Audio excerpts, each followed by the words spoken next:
Shalom saudara-saudara yang saya kasihi. Kita baca di dalam 1 Raja-Raja pasal 2 ayat 8 dan 9.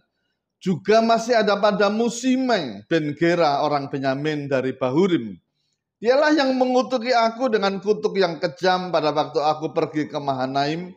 Tetapi kemudian ia datang menyongsong aku di sungai Yordan. Dan aku telah bersumpah kepadanya demi Tuhan, takkan kubunuh engkau dengan pedang.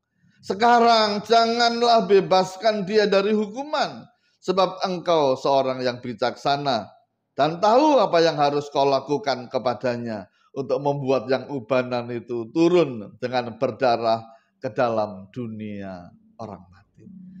Di akhir hidupnya Daud memberikan pesan terakhir kepada Salomo supaya ia membunuh Simei. Kasus Simei ini sebenarnya sudah selesai karena Simei telah mengakui dosanya kepada Daud dan Daud sendiri juga sudah bersumpah demi Tuhan bahwa Simei tidak akan dibunuh. Lalu mengapa di akhir hidupnya Daud mengungkit kasus Simei lagi dan meminta Salomo untuk menghabisinya? Di sini kita bisa melihat sebab Daud masih menyimpan kebencian, dendam, atau kepahitan hati terhadap Simei. Kepahitan hati adalah hati yang terluka karena ada rasa benci terhadap seseorang, atau kecewa, atau terluka karena perlakuan-perlakuan yang menyakitkan dari seseorang yang ia benci. Kepahitan hati tidak bisa hilang dengan sendirinya. Itu sebabnya harus dibereskan, sebab kepahitan hati itu adalah dosa.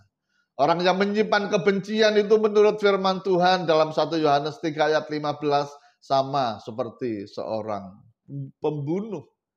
Lalu bagaimana kita bisa terbebas dari kepahitan hati? Harus bersedia mengampuni.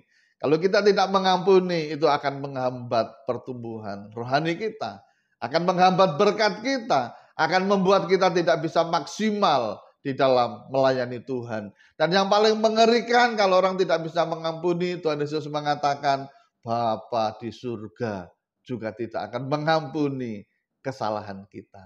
Itu sebabnya kalau kita masih menyimpan kepahitan, biarlah jalan pengampunan itu kita miliki, supaya kita menjadi anak-anak Tuhan yang terbebas dari kepahitan hati. Sehingga dengan demikian berkat dan rencana Tuhan terjadi dalam kehidupan kita. Amin.